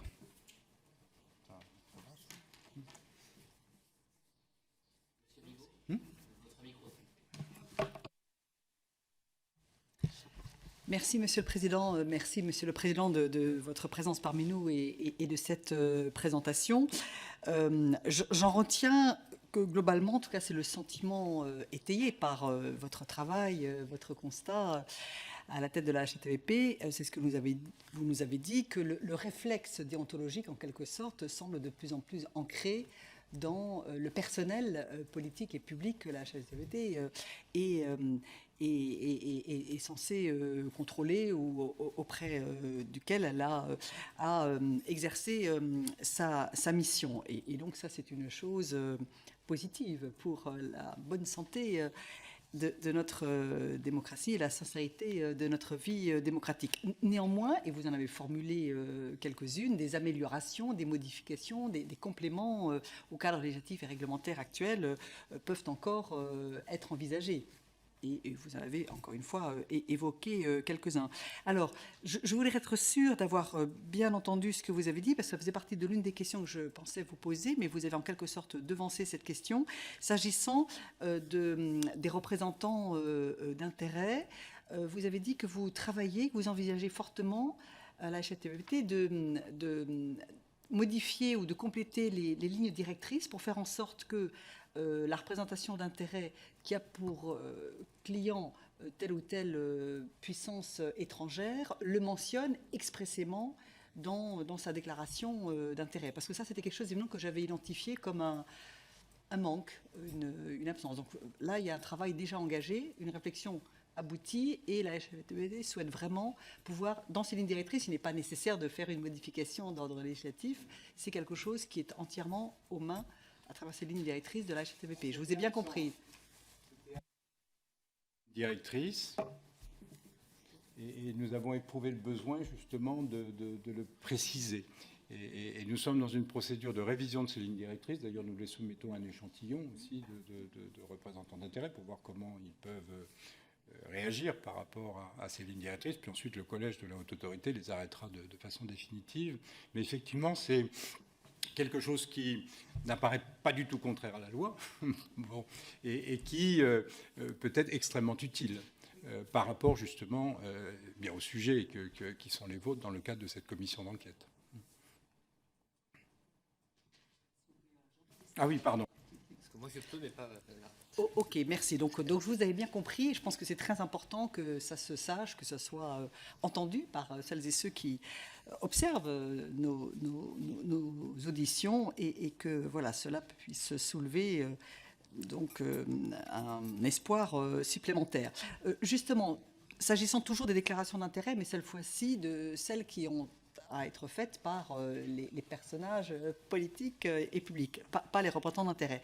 Est-ce que vous pensez que là aussi, parce que ce n'est pas aussi explicitement, à mon avis, à mentionner que cela, il pourrait y avoir la nécessité d'être plus précis dans la désignation de liens professionnels ou bénévoles avec des intérêts étrangers. Je ne sais pas comment formuler cela, mais dans la déclaration d'intérêt, on remplit un certain nombre de rubriques, mais il n'est pas forcément, fait explicitement mention de la nécessité de faire apparaître des liens professionnels ou bénévoles avec des entités étrangères, des associations, des fondations, je ne sais comment dire.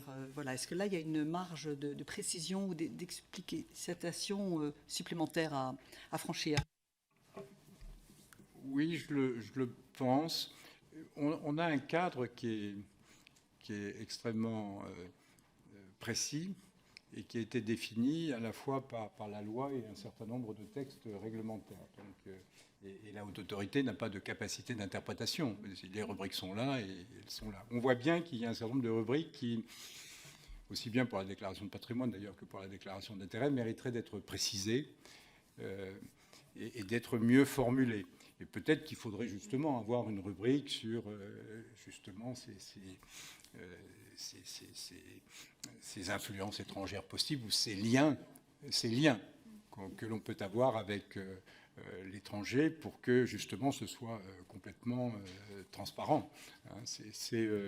On a aussi une ligne, une rubrique observation. Bon, peut-être qu'on pourrait la préciser, puisque c'est vrai que légalement, l'obligation ne repose que sur sa propre personne et sur son conjoint. Bon. Il n'y a pas d'obligation d'évoquer tel intérêt que peuvent avoir vos enfants ou vos parents ou que vous pouvez avoir avec tel ou tel ami. Le juge pénal ne raisonne pas toujours comme ça. Bon. Donc, c'est pour ça que vous avez une ligne d'ailleurs qui demande à la personne de s'interroger sur d'autres conflits d'intérêts possibles. Bon, peut-être qu'il faudrait qu'on le formalise davantage pour que ce soit clair. Ce qu'on voit bien dans la pratique, d'ailleurs, des uns et des autres, bon, certains se posent beaucoup de questions et viennent nous en parler avant de remplir leur déclaration d'intérêt. D'autres ne s'en posent absolument pas bon, et parfois sont rattrapés par la patrouille, quoi, si je puis utiliser cette expression. Donc voilà, donc il y a intérêt à ce que, vraisemblablement, à ce qu'on soit plus précis dans ce que l'on doit demander et dans ce qui doit figurer dans ce qui est sollicité de la part du déclarant, quoi. Il y a intérêt à être le plus exhaustif possible, parce que sinon, on le voit bien d'ailleurs, hein, puisque nous, dès qu'on publie une déclaration d'intérêt, on peut avoir justement après c'est à nous de faire le tri, des signalements qui nous disent « Oh, moi je constate que je connais tel élu et je sais qu'il a d'autres activités qui n'apparaissent pas sur la déclaration d'intérêt. » C'est là où, pour répondre aussi à la question que vous posiez, on vérifie. La plupart du temps, ce n'est pas obligatoirement des omissions dites substantielles. Ça peut être effectivement des omissions qui peuvent apparaître mineures, qui sont souvent liées d'ailleurs au mandat que vous avez.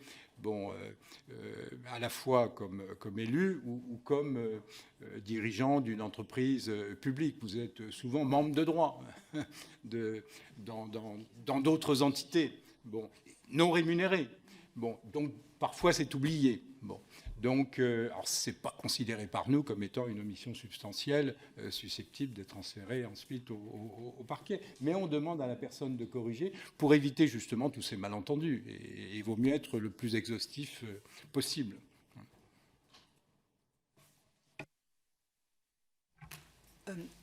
Dans les dossiers que vous avez eu à transmettre au parquet, dont nous n'avons pas à connaître le détail, même si vous disiez que des choses étaient déjà dans la presse, etc. Il n'y a rien concernant une suspicion d'ingérence ou d'influence étrangère.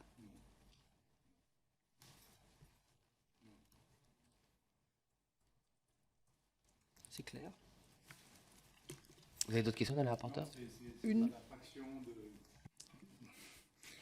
d'atteinte à la probité, quoi. Soit de manquement par rapport aux obligations vis-à-vis de la haute autorité, soit des atteintes à la probité de type prise illégale d'intérêt, détournement possible de fonds publics.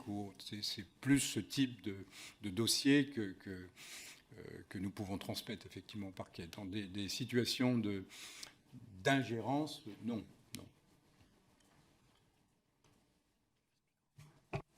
Et dernière question un peu générale, j'en suis consciente, mais compte tenu de votre long parcours professionnel qui vous a amené quand même à connaître de beaucoup de lieux de pouvoir, des responsabilités que vous avez aussi, vous avez été, je crois, dans la commission Sauvé sur la prévention des conflits d'intérêts, vous faites partie du réseau européen d'éthique publique, etc. etc. Est-ce que vous estimez qu'un scandale comme le Qatargate est susceptible de pouvoir se déclencher dans une autre instance parlementaire que celle du Parlement européen et serait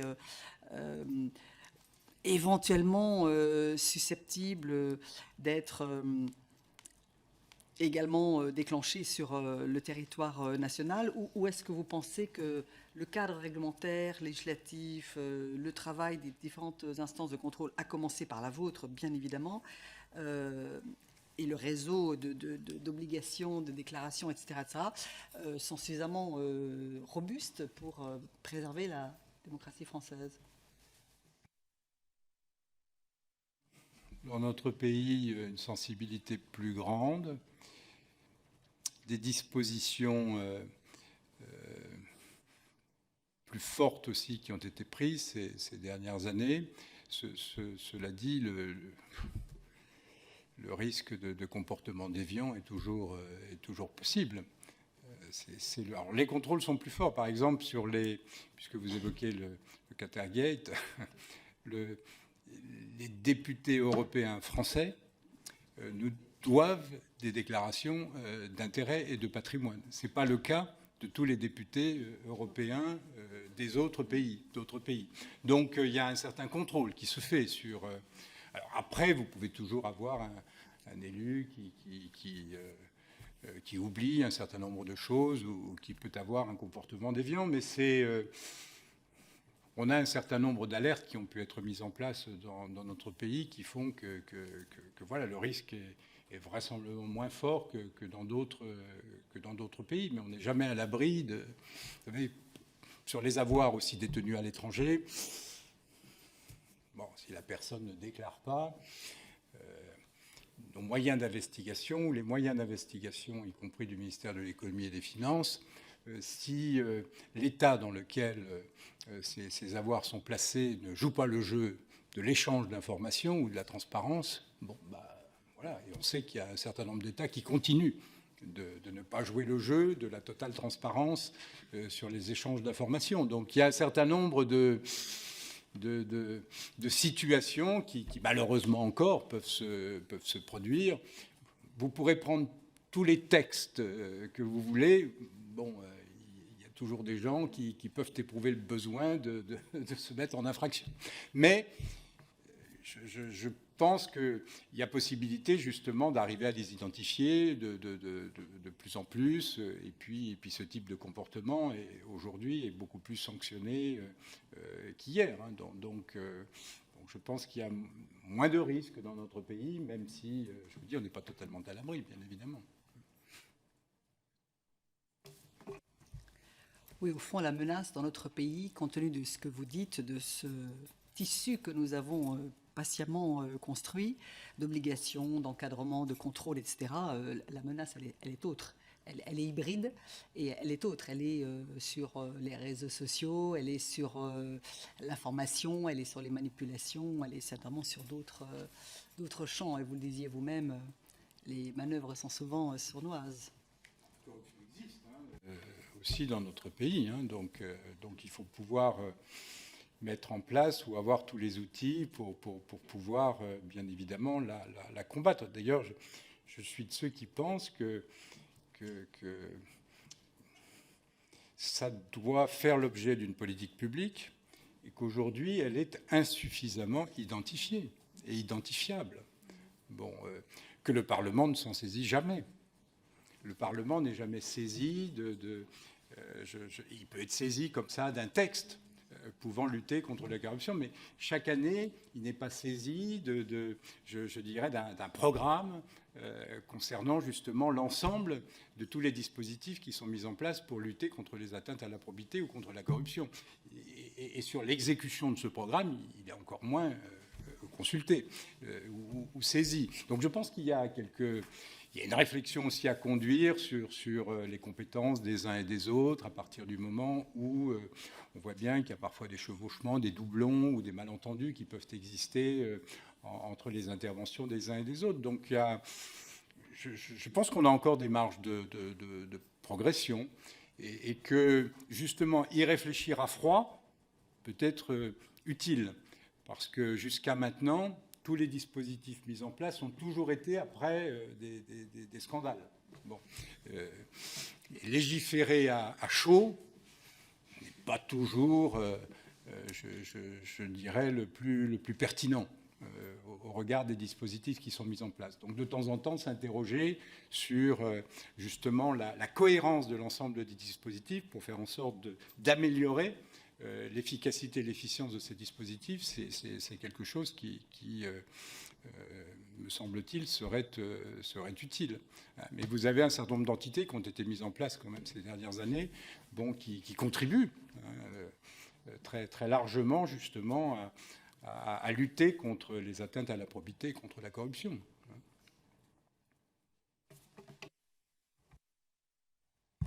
On va passer la parole à nos collègues, mais quand on parle d'ingérence étrangère, on n'est pas toujours dans les atteintes à la probité. Non, c'est un autre sujet. C'est le sujet qui nous occupe. Mais j'entends bien, effectivement, même s'il y a souvent des passerelles, elles n'y sont pas toujours. Merci, Madame la rapporteure. Oui, l'audition aussi ce matin nous a donné lieu à des idées d'anticipation. On a déjà évoqué, effectivement, l'un des ambitions de cette commission, peut-être d'anticiper, effectivement, des phénomènes que nous pourrions traiter en amont, plutôt que de toujours courir derrière, comme à la création de votre autorité de mémoire, c'est suite au scandale Cahuzac de mémoire. Monsieur Esquenet-Gox. Merci, Monsieur le Président. Je suis dans mon axe, je ne sais pas. Je ne sais pas si c'est le bon micro. On va en bord de dos, non, c'est bon. Merci, Monsieur le Président Migaud, toutes vos explications. J'aurais souhaité un approfondissement sur le sujet du répertoire, je ne vais pas me tromper de nom, du répertoire de responsabilité d'intérêt. Vous avez évoqué un plafond de 9 actions, 9, je ne sais plus quel était le terme exact, 9 actions à déclarer. 10, c'est 10, à 9, donc on ne déclare pas. Dans quelle mesure cette inscription sur répertoire est juste déclarative ou elle est contrainte? Et ensuite, quelles sont les mesures, les moyens que vous avez pour contraindre les gens à s'y inscrire, si c'est le cas?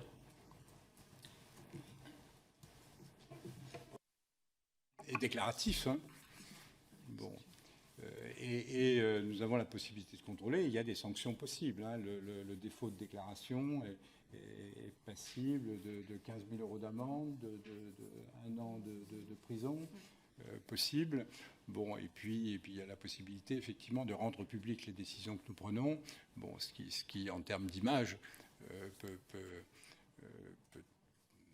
être mal ressenti, en tout cas pas par le dit représentant d'intérêt. Donc il peut avoir un déficit d'image compte tenu parce que si vous avez un représentant d'intérêt qui, notamment, a des marchés publics avec l'État et qui se trouve en contravention avec, je dirais, le respect de ses obligations déclaratives, bon, identifié par la haute autorité, ça peut faire mauvais genre. Bon, donc, surtout quand vous avez des contrats, une fois de plus, ou quand vous sollicitez des contrats avec l'État ou avec des collectivités territoriales. Donc voilà, oui, il y a des possibilités de rendre public des mises en demeure, et puis ensuite de transmettre au pénal pour non-respect des obligations déclaratives.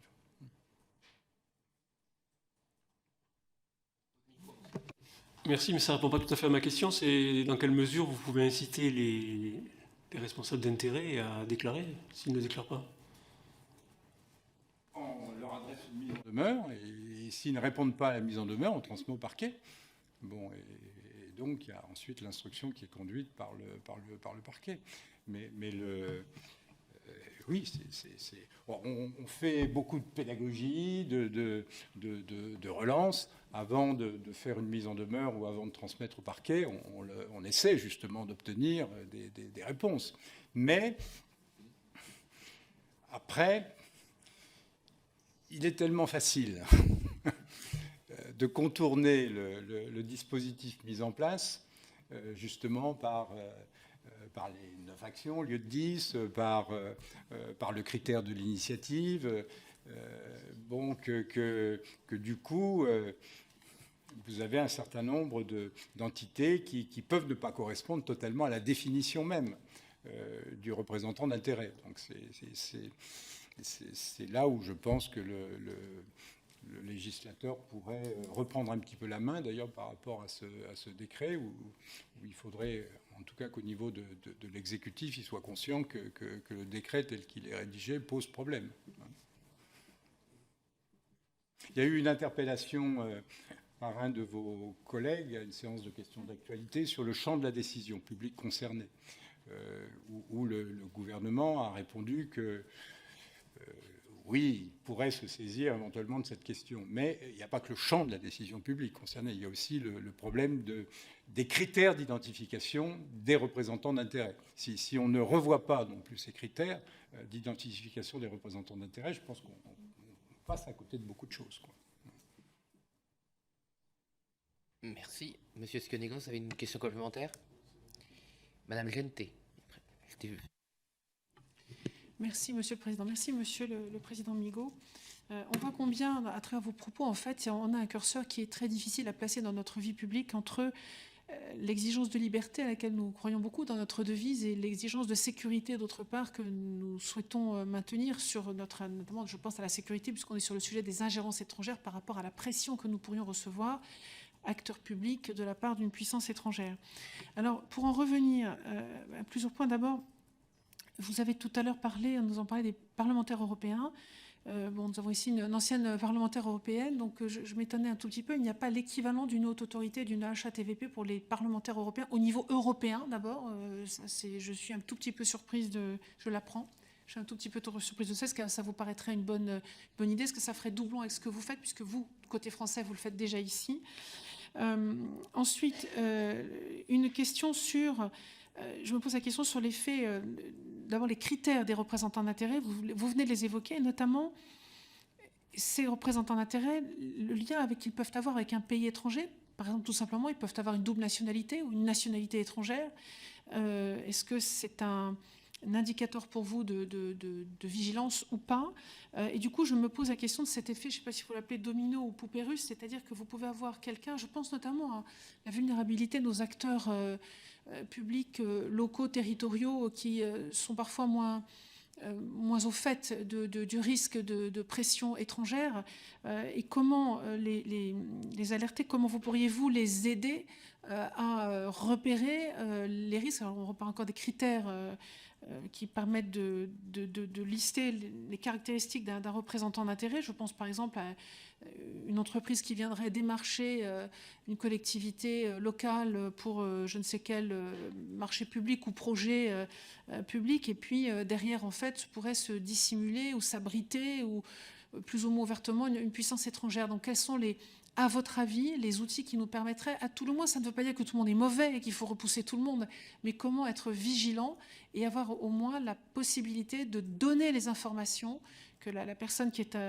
face à ça, je pense encore une fois aux collectivités locales ou territoriales, mais après tout acteur public, comment lui dire attention, là voilà la liste des représentants d'intérêt, voilà ce que c'est que les critères d'un représentant d'intérêt, voilà les questions que vous devez vous poser. Voilà. Et alors, la toute dernière question que je voudrais vous poser, c'est vous, si j'ai bien compris, tout le travail que vous menez est un travail sur des personnes physiques, un représentant d'intérêt, un élu, voilà. Donc, ça peut être une personne morale, d'accord. Très bien. D'accord. Donc, du côté des partis politiques en eux-mêmes, c'est un parti politique, une entité qui s'occupe de relations internationales et qu'elle est amenée à recevoir le représentant du parti de je ne sais pas quel pays étranger ou le PDG de je ne sais quelle entreprise étrangère. Est-ce que ce parti politique a l'obligation de le déclarer ou pas pour qu'on soit averti des relations? Et puis, toute dernière question, pardonnez-moi. Pensez-vous pertinent ou pas, toujours avec cette exigence d'équilibre entre sa liberté des relations que nous pouvons avoir et de la sécurité que nous devons avoir en tête, de nos intérêts nationaux, faudrait-il ou pas, j'ouvre vraiment la question je ne peux pas donner mon avis, déclarer ou pas les entretiens que nous pouvons avoir avec des ambassadeurs, des représentants d'ambassade, des diplomates, des entreprises étrangères, voilà. Encore une fois, s'ils sont dans les représentants d'intérêt qui sont listés sur votre site, c'est facile. Mais au-delà de ça, est-ce qu'il faudrait ou pas le faire savoir, sachant que vous pouvez entendre que parfois en matière de diplomatie, on peut avoir à ne pas tout à fait toujours dire tout ce qu'on voit et ce qu'on rencontre pour pouvoir mener à bien des négociations en cours. Je vous remercie.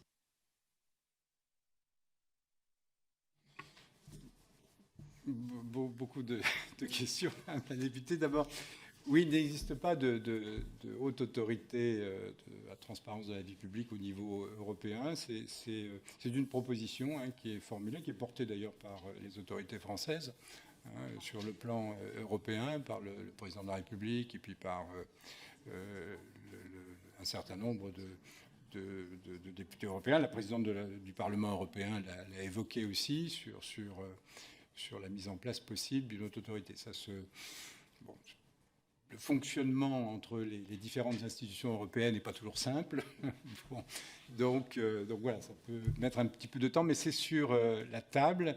Et aussi bien la présidente du Parlement européen a évoqué ce type de sujet que la présidente de la Commission européenne s'est engagée à formuler un certain nombre de propositions sur l'année 2023 pour justement aller dans ce sens. Bon, et d'ailleurs, nous sommes en relation avec la Commission à partir du moment où nous animons un réseau d'éthique européen qui regroupe un certain nombre d'autorités comme la nôtre dans un certain nombre de pays. Donc nous sommes effectivement en relation avec les institutions européennes au niveau de la Commission comme au niveau du Parlement européen lui-même. Alors après, sur les questions que vous posez, bon, il y a la difficulté de faire la frontière entre ce qui relève de l'influence normale, de la politique diplomatique d'un pays, et puis de l'ingérence. Je pense que vous avez posé un certain nombre de questions, un certain nombre de personnes que vous avez auditionnées. La France aussi essaie d'exercer une influence, bien évidemment, dans un certain nombre de pays. Et ça, ça fait partie, je dirais, de la diplomatie et puis de la vie normale entre les États, de la même façon, d'ailleurs, que des représentants d'intérêts défendre leurs propres intérêts. Et ce n'est pas illégitime. Bon. Donc tout ça n'est pas condamnable. Il faut pouvoir le réguler, l'encadrer, et puis le faire dans des conditions de transparence qui peuvent être utiles justement pour bien voir si on reste dans l'influence et non pas dans l'ingérence. Donc je trouve que la transparence, souvent, là, peut être une réponse. C'est-à-dire qu'on puisse déclarer un certain nombre de choses au niveau du responsable public, au niveau de telle ou telle entreprise.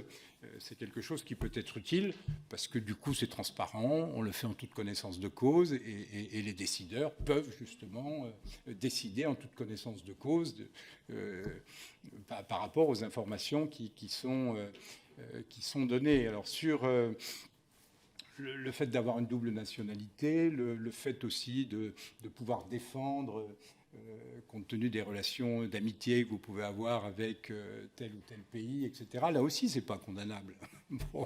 Bon, c'est à partir du moment où ça se fait en toute transparence, que ça se fait aussi sans acte de corruption. Si, par exemple, vous êtes fait rémunérer par un pays pour intervenir dans tel ou tel débat, ça pose effectivement un problème de corruption. Bon, mais vous pouvez le faire à partir de convictions fortes qui sont les vôtres. Bon, compte tenu de convictions que vous pouvez avoir en termes de définition de politique étrangère, de relations d'amitié à avoir avec tel ou tel pays. Donc tout ça n'est pas répréhensible. Bon, mais quand c'est transparent, je trouve que du coup, ça permet de le faire dans le respect de la liberté de chacun et puis avec la sécurité également nécessaire. Alors après, vous avez effectivement dans un certain nombre de situations, on connaît ça au niveau des relations internationales, de temps en temps, un certain nombre d'échanges qui doivent conserver une certaine confidentialité ou pour que ce soit efficace. Bon. Donc voilà, mais en fait c'est assez limité quand même. Bon, donc on sait qu'il y a le secret défense, on sait qu'il y a un certain nombre de conditions qui font que justement le secret doit pouvoir être préservé, mais bon, si vous intervenez à la tribune du Parlement européen pour prendre telle ou telle position, bon, ça se fait aussi en totale transparence. Il n'y a pas de raison de ne pas évoquer les rendez-vous que vous pouvez avoir avec tel ou tel responsable de tel ou tel pays. Bon, une fois de plus, sauf si vous avez des sujets qui relèvent du secret défense. Mais généralement, ce n'est pas au niveau d'un élu. Bon, c'est plus au niveau des exécutifs. Bon, donc, ou de ceux qui peuvent avoir des responsabilités. Donc voilà, il faut arriver à faire la part des choses. Puis, tout ne relève pas des textes. Il y a des choses qui relèvent de l'éthique personnelle que l'on doit avoir. Bon, et c'est à la personne aussi je dirais, d'avoir quelques repères qui lui permettent justement de ne pas franchir la ligne. Bon. Donc voilà, la transparence est souvent une réponse. C'est pas une réponse à tout non plus. Hein. Bon, donc mais souvent c'est utile. Hein. Bon, je pense en tout cas en ce qui concerne les éléments que le législateur a souhaité que la haute autorité puisse apporter. Bon, sur les déclarations d'intérêt, sur les représentants d'intérêt, sur un certain nombre d'informations qui sont contenues justement dans ces obligations déclaratives des représentants d'intérêt. C'est utile, je pense, pour le bon fonctionnement d'une démocratie, puisque bon, agir en toute transparence est souvent la bonne solution. Sur les partis politiques, alors, ils ont un statut bien particulier, hein, de par la Constitution. Et donc, ils ne sont pas soumis à des contrôles et ils ne sont pas considérés comme des représentants d'intérêt. Ils ont été exclus de la liste des représentants d'intérêt. Sur les partis politiques, après se pose le problème du contrôle de leur financement. Vous avez une commission là, des comptes de campagne et du financement des partis politiques qui existe. Bon. Je pense que vous avez auditionné son président. Bon, voilà, il a quelques propositions hein, pour améliorer le dispositif. On peut s'étonner en France qu'il y ait plus de 570 partis identifiés. Bon, ça paraît surprenant quand même. Bon, quand on explique ça aux citoyens. Bon, donc, on sait bien, on voit bien, on peut le. Là, je m'exprime à titre personnel, mais j'ai eu l'occasion de le dire aussi dans des échanges ou dans des entretiens. Je pense qu'on peut améliorer le dispositif de contrôle quand même.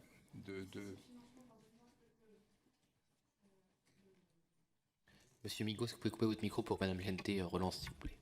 Pardonnez-moi, Monsieur le Président, la partie, les relations que les partis politiques entretiennent. Je ne parle pas du financement. Le fait de recevoir, encore une fois, moi je vois encore, nous, dans notre parti, nous avons été sollicités une fois pour recevoir un parti politique étranger, par exemple, ou un ambassadeur, ou ça peut être une entreprise étrangère. On peut être sollicité à titre de parti politique par une structure, une entité clairement identifiée comme étant étrangère. Est-ce qu'il y a, sur le plan de la transparence, aujourd'hui, je ne crois pas qu'il y ait une obligation de déclaration? Soit problématique.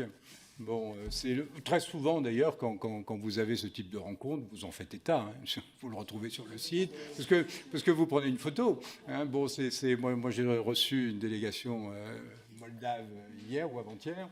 Bon, ils m'ont dit on va prendre une photo. Bon, puis la photo se retrouve sur le site. Bon, généralement quand vous avez des rencontres comme ça, bon, il y a toujours. Bon, donc c'est pas répréhensible en soi, ça me paraît tout à fait normal. Hein. Mais oui, voilà, tout à fait. Mais il y a des questions sur le financement aussi. Bon, il peut y avoir des sujets. Bon, donc. Sur cette question, pour rebondir à la question de vice-présidente, lorsque j'ai fait ma déclaration, j'ai indiqué les responsabilités que j'avais dans un parti politique. Est-ce que justement là, il ne pourrait pas y avoir une précision quand vous avez des responsabilités dans un parti politique en lien avec des partis politiques étrangers? Est-ce que ce n'est pas une précision qu'on pourrait apporter? Moi, par exemple, dans mes fonctions politiques, je n'ai aucune rencontre avec des partis étrangers. Oui, ça revient à la question que Mme la rapporteure vous posiez aussi sur, je dirais, la précision sur un certain nombre de rubriques de la déclaration d'intérêt. Bon, peut-être qu'il faudrait demander les possibilités d'intervention, justement, compte tenu des responsabilités qui sont les siens avec des pays étrangers. Vous avez ce problème-là au niveau de l'Assemblée, à travers les groupes d'amitié, où vous avez des initiatives qui sont prises par l'Assemblée elle-même, et puis vous avez aussi des initiatives qui peuvent être prises par tel ou tel député, qui peuvent accepter des invitations dans tel ou tel pays, avec éventuellement des contreparties à apporter. Donc tout ça peut exister. Bon, c'est là où une transparence peut effectivement être utile dans les relations qu'un responsable public peut avoir avec un responsable d'autres pays, hein, ou des entreprises étrangères. Bon, donc. Et si c'est normal, il n'y a aucune difficulté en fait pour le justifier et puis pour expliquer que cette rencontre a eu lieu. Bon, si on souhaite la cacher, c'est que ça peut cacher autre chose. Bon, donc c'est là où je dis que la transparence peut être utile et souvent nécessaire. Merci, Madame Colombier. Merci, Monsieur le Président. Monsieur le Président, j'aurais eu une question. Je voudrais savoir de quelle façon vous pouvez réellement effectuer un contrôle sur, par exemple, des personnalités de la vie publique qui font partie de conseils d'administration ou de conseils de surveillance dont des puissances étrangères pourraient être actionnaires. Ça, c'est ma première question. Est-ce que... Et après, j'ai une deuxième. Ils doivent nous l'indiquer à partir du moment où c'est dans un conseil d'administration. Leur présence dans des organes dirigeants doivent nous être indiquées. Bon, donc, alors cette obligation, vous l'avez pour le passé, dans votre déclaration d'intérêt, et puis si vous avez occupé un certain nombre de responsabilités pendant 3 ans suivant la fin de vos fonctions, vous devez justement faire des déclarations à la haute autorité et soumettre votre projet de présence dans un certain nombre de ces conseils d'administration d'entreprises étrangères à l'avis de la haute autorité. Mais au bout des 3 ans, bon, c'est fini. Bon, vous avez une totale liberté. Pour le faire. Et là, on n'a pas de possibilité, nous, d'intervenir, puisqu'on intervient toujours, bien sûr, dans le cadre de la loi. Donc, à la fois par rapport à une période passée, qui peut être une période de référence, pour justement présenter les intérêts possibles ou les possibles conflits d'intérêts. Et puis, vous avez ensuite ce délai de 3 ans après la cessation des fonctions. Non, parce que oui, vous avez raison, mais il peut y avoir des actions qui sont faites durant ce temps-là avec une influence particulière pour privilégier certaines choses, ou juste après. Et donc, vous dites que, en fait, il n'y a pas de moyen vraiment d'aller contrôler ces actions. C'est après le délai de 3 ans.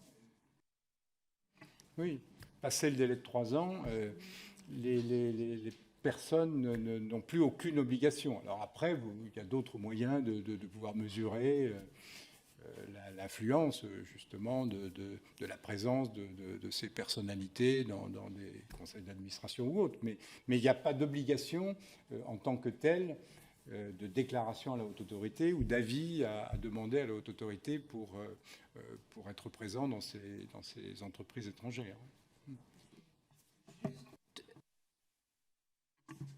Juste une petite question ultérieure. Juste, je voudrais savoir si vous pensez que vous avez les moyens humains et financiers nécessaires pour faire tous ces contrôles.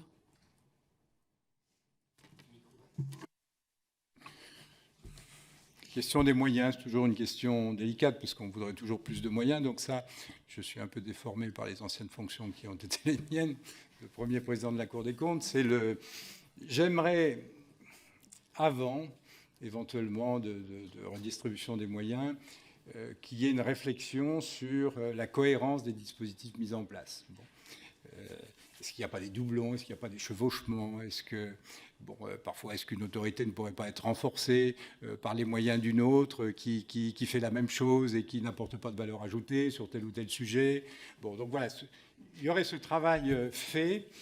Bon, le problème, c'est qu'en France, on a quelques difficultés à s'intéresser aux résultats et à l'efficacité et à l'efficience de la dépense publique. Bon, donc ça progresse, ça progresse, mais c'est un peu mon cheval de bataille depuis des années. Bon, je regrette qu'on ne s'implique pas suffisamment sur la question des résultats et de l'efficacité et de l'efficience de la dépense publique. Parce que parfois, il ne suffit pas d'augmenter les moyens pour que l'action publique soit plus efficace ou plus efficiente. Bon. Donc, voilà. Donc, une fois qu'on a dit ça, il faut en tirer des conclusions, quoi. Bon, et on n'en tire pas toujours, quoi. Bon, donc voilà. Donc, en revanche, oui, nous avons des moyens contraints. Nous avons pu obtenir une petite augmentation de nos effectifs là, régulièrement, mais quand on voit l'élargissement des missions qui sont les nôtres, et l'ampleur de ces missions, oui, je reconnais qu'on n'a pas toujours la capacité de contrôler tout le public qui relève de nous. Bon, donc voilà, on aurait quelques moyens supplémentaires. On pourrait sûrement être encore plus efficace ou plus efficient dans nos contrôles. Et puis surtout, d'ailleurs, aussi, parce qu'il y a tout un travail de valorisation de tout ça, de communication, que honnêtement, on n'a pas les moyens de faire. Il faudrait qu'on arrive à informer le citoyen de tout ce qui se fait aussi. Bon, donc c'est dans l'intérêt de tout le monde, d'ailleurs, du citoyen comme des responsables publics. Bon, il y a des moyens qu'il faudrait davantage solenniser. Bon, dans les relations, d'ailleurs, entre les pouvoirs publics et puis la haute autorité, pour montrer que, oui, il y a des contrôles qui se font. Bon, donc, mais tout ça est assez peu fait. Bon, de notre part, comme de votre part d'ailleurs. Bon, donc voilà, il y a un certain nombre de rendez-vous qui pourraient être l'occasion de bien expliquer ce qui est fait, ce que vous avez mis en place, et qui représente quand même des progrès considérables ces dernières années. Quand vous faites la liste de tout ce qui a pu être mis en place, même si ça s'est fait après l'intervention de Scandale, c'est assez probant quand même. Bon, et tout le monde le reconnaît d'ailleurs, hein, y compris les organisations internationales qui travaillent là-dessus. Tout le monde, l'OCDE aussi, reconnaît, Greco aussi, reconnaît que la France a beaucoup progressé. Alors, il y a encore des petites choses. Bon, et ces petites choses, des fois, font que le classement de la France, justement, n'est pas optimal. Bon, et ça vaudrait le coup de regarder ça pour voir comment progresser encore. Et puis, mieux convaincre encore que tout ce qui est mis en place répond aux attentes des citoyens et aux questions justement de probité, hein, et d'exemplarité. Merci, Président. Madame Colombier, vous avez d'autres questions? Madame Chassagnol.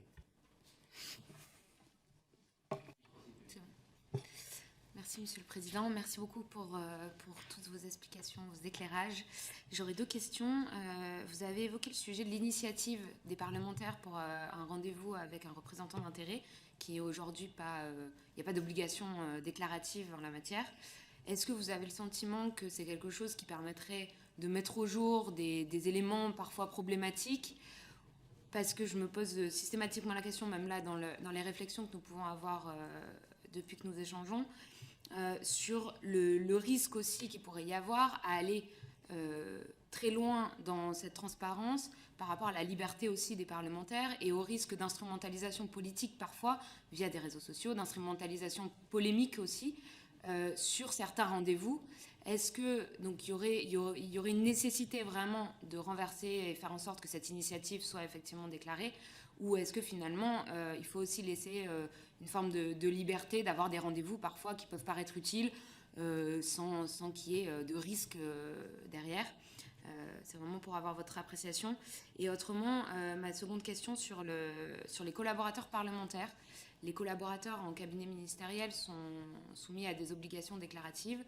De notre côté, on déclare le nom de nos collaborateurs, mais nos collaborateurs n'ont pas à déclarer leurs intérêts, étant donné qu'on a généralement, au moment où on arrive aussi dans un mandat, on a un certain nombre de propositions, de sollicitations pour embaucher des personnes. On n'a pas forcément les moyens aussi de vérifier l'état d'un CV. Peut-être qu'il y aurait des possibilités d'ingérence via ce biais-là, malgré le parlementaire, mais en tout cas, nos collaborateurs ont aussi accès à un certain nombre d'informations, ont aussi une capacité de conseil, d'influence qui pourrait devenir, en tout cas, l'ingérence. Est-ce que pour vous, il y aurait un intérêt à rendre obligatoire une déclaration d'intérêt des collaborateurs parlementaires, même si j'imagine aussi que ça pose question par rapport à la connaissance, en tout cas au risque de publicisation de ces déclarations, et que les employeurs n'ont pas forcément à connaître l'ensemble du passé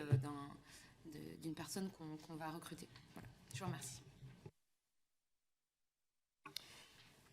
Non, sur la première question, ce qui est le plus souvent suggéré, c'est ceux qui ont des responsabilités effectives, qui par exemple rapportent sur un texte ou qui ont des responsabilités de présidence de commission, de rapporteur de texte et autres, qui puissent faire état des échanges qu'ils ont avec des représentants d'intérêt inscrits sur le répertoire des représentants d'intérêt.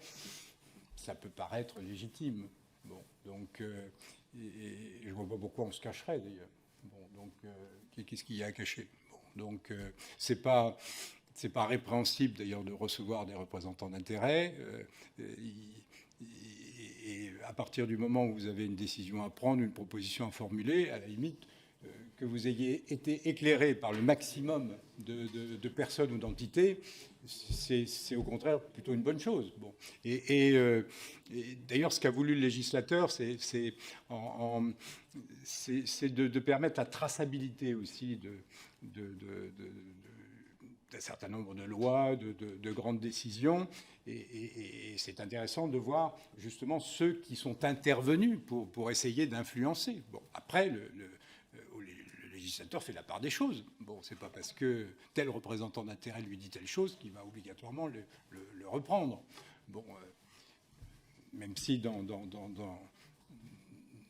mes vies antérieures, j'ai pu constater dans les responsabilités que j'avais comme rapporteur général de la Commission des finances ou comme président de la Commission des finances, que vous avez parfois souvent des amendements qui sont repris, reproduits, sans même corriger les fautes de frappe, par des élus de sensibilités politiques différentes. Bon, donc voilà, donc ça montre je dirais la puissance d'ailleurs de quelques représentants d'intérêt ou de quelques lobbies. Mais là aussi, c'est pas honteux de partager un certain nombre de points de vue et puis de faire en sorte qu'ensuite vous puissiez en débattre. Bon, donc, mais ça peut se faire en toute transparence.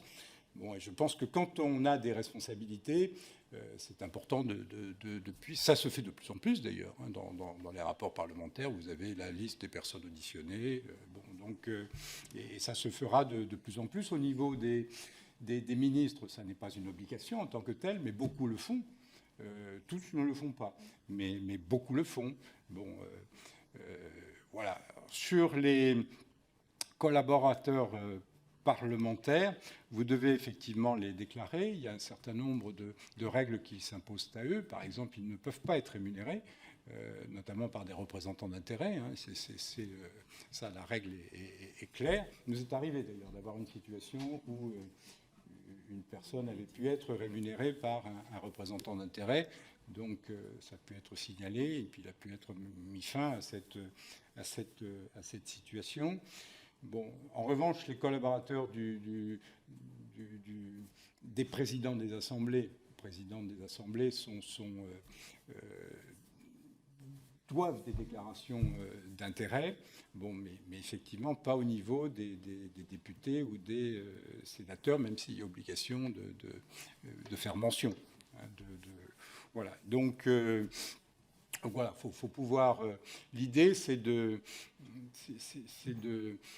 d'inviter d'ailleurs les parlementaires à se poser les bonnes questions pour savoir si effectivement leurs collaborateurs ne peuvent pas être soumis à des influences particulières ou à des représentants d'intérêt. Bon, donc bon, mais là, c'est une question que vous-même vous devez regarder sans qu'il soit imposé des déclarations d'intérêt à ses collaborateurs. Madame Chastagnol, vous avez une autre question? Merci, Monsieur le Président. Moi, j'avais une question par rapport à votre propos liminaire, et ce sera ma dernière question. Par votre propos liminaire, vous avez évoqué le fait que par la loi de 2019, vous avez récupéré certaines attributions de la commission de déontologie. Cette commission de déontologie avait pris ces dernières années quelques décisions qui avaient pu interroger, faire débat dans la presse, notamment sous le mandat de M. Hollande. J'ai quelques exemples en tête que je connais personnellement, donc je parle de ce que je connais. Vous aviez eu M. Hugh Bailey, qui était au cabinet de M. Montebourg, puis au cabinet de M. Macron, quand il était ministre de l'économie, qui a travaillé sur la vente d'Alstom, qui ensuite est devenu président d'Alstom France.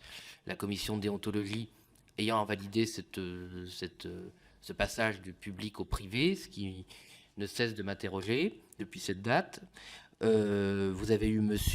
Frédéric Ruttenberger, qui était au cabinet de M. Montebourg, qui travaillait personnellement sur le dossier de démantèlement d'Alstom, que moi-même j'ai rencontré comme lanceur d'alerte pour lui transmettre certaines informations, qu'ensuite ils se sont retrouvés miraculeusement chez le General Electric.